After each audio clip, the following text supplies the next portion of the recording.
નમસ્કાર, આપનું હાર્દિક સ્વાગત છે એજ્યુકેશન ગુજરાતી ચેનલમાં. આજે આપણે ધોરણ 6ના ગુજરાતી વિષયના સેમેસ્ટર પહેલાંના ચેપ્ટર 2 હિન્દ માતાને સંબોધન, આ એક પ્રાર્થના ગીત પ્રકારનું કાવ્ય છે, બરાબર. તો એના લેખક છે કાંત, કવિ કાંત, જેમનું પૂરું નામ છે મણિશંકર રત્નજી ભટ્ટ. અગત્યના આ પાઠના પ્રશ્નો અને એના જવાબ જે તમારી પરીક્ષા માટે અગત્યના બની રહેશે.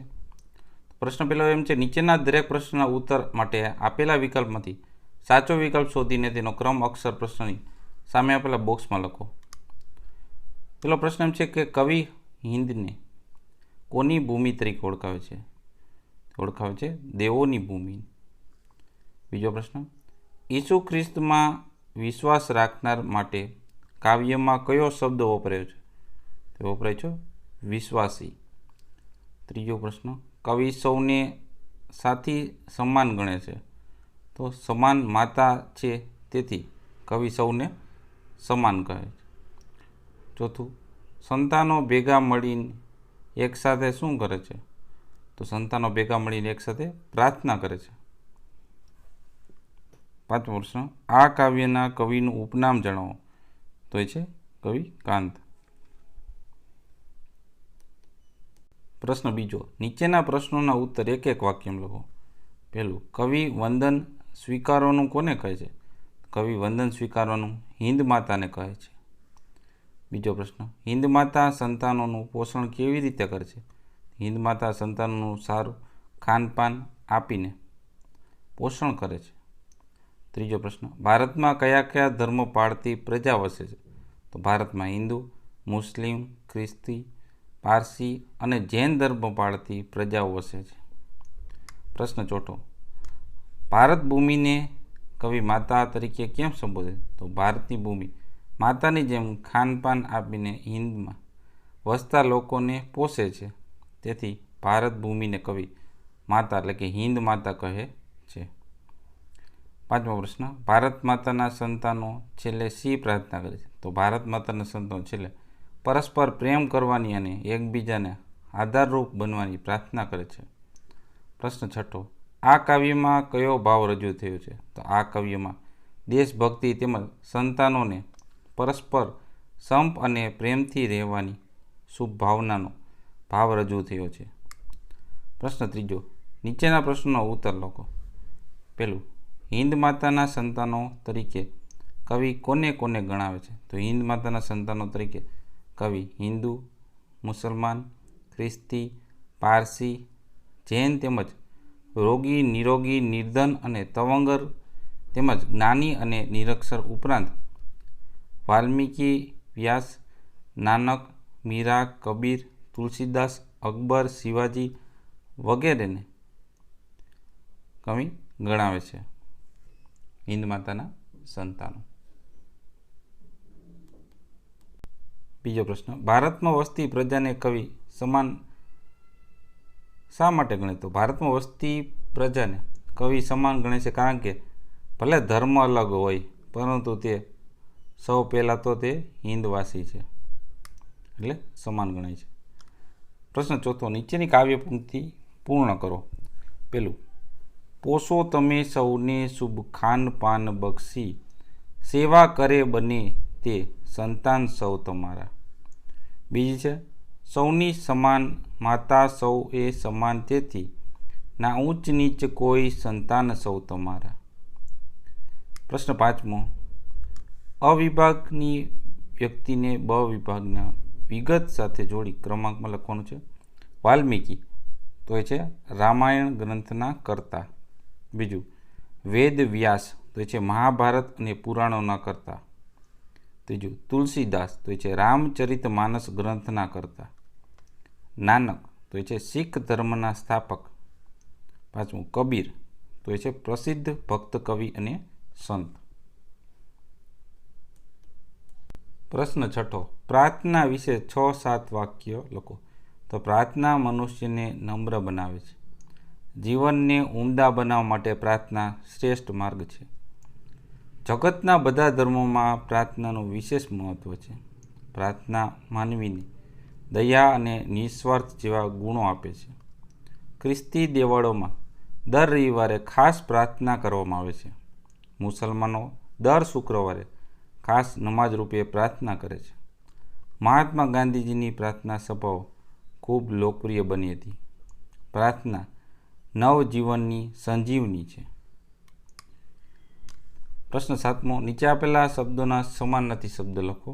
પેલું નિર્ધન એટલે કે ગરીબ અથવા તો દરિદ્ર. બીજું તવંગર તો એ શ્રીમંત અથવા ધનવાન. ત્રીજું નિરક્ષર તો અભણ અથવા વિદ્યાહીન. ચોથું નિરોગી તો તંદુરસ્ત અથવા તો સાજો. પાંચમું વંદન એટલે તો નમસ્કાર અથવા પ્રણામ. છઠ્ઠું સૌ એટલે બધા અથવા સમસ્ત. પ્રશ્ન 8મો, નીચેના શબ્દોની જોડણી સુધારો. પેલું દેવભૂમિ, બીજું છે હિન્દુ, ત્રીજું નિરોગી, ચોથું નિર્ધન, પાંચમું છે નિરક્ષર, છઠ્ઠું છે વાલ્મીકી. પ્રશ્ન 9મો, નીચેના શબ્દોના વિરુદ્ધાર્થી શબ્દ લખો. પેલું જ્ઞાની તો અજ્ઞાની, બીજું નિરોગી તો રોગી, ત્રીજું તવંગર તો ગરીબ,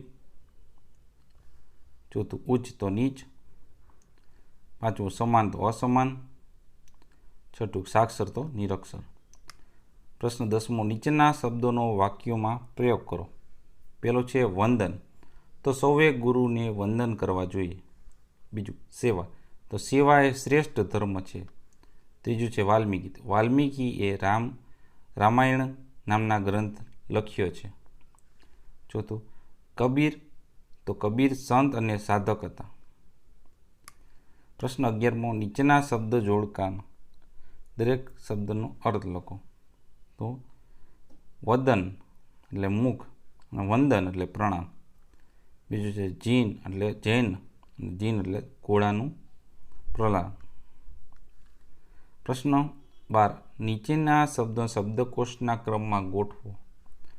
વ્યાસ, પારસી, સંતાન, શુભ અને નિરોગી. તો સૌથી પહેલાં આવશે નિરોગી, પછી પારસી, પછી વ્યાસ, પછી શુભ અને સંતાન. પ્રવૃત્તિઓ, નીચેના શબ્દોનો અર્થ કોઠામાંથી શોધીને લખો. ઉદાહરણ તરીકે સર છે તો એનું સરોવર થાય. એ જ રીતના સણ છે તો બાણ થાય. તો સ્વસ્થ એટલે નજર, શરત એટલે ઓળ, સૂર એટલે નાદ અને સૂર એટલે સૂર્ય, જે લખેલા છે. સત એટલે સત્ય, કેસ એટલે મુકદમો, સાર એટલે કસ, સત એટલે 100, કેસ એટલે વાળ, સાર એટલે છિદ્ર. પ્રશ્ન બીજો, વિવિધતામાં એકતા વિશે તમારા શિક્ષકની મદદથી 7-8 વાક્ય લખો. તો વિવિધતામાં એકતા એ ભારતીય સંસ્કૃતિનું આગવું લક્ષણ છે. દેશમાં જુદા જુદા પ્રદેશો છે. એ પ્રદેશોમાં વસતા લોકોના પહેરવેશ, ધર્મ, ભાષા, રીત રિવાજ જુદા જુદા છે. છતાંય બધા દેશવાસીઓ સંપ અને સહકારથી રહે છે. લોકોમાં પરસ્પર પ્રેમ તેમજ ભાઈચારાની ભાવના છે.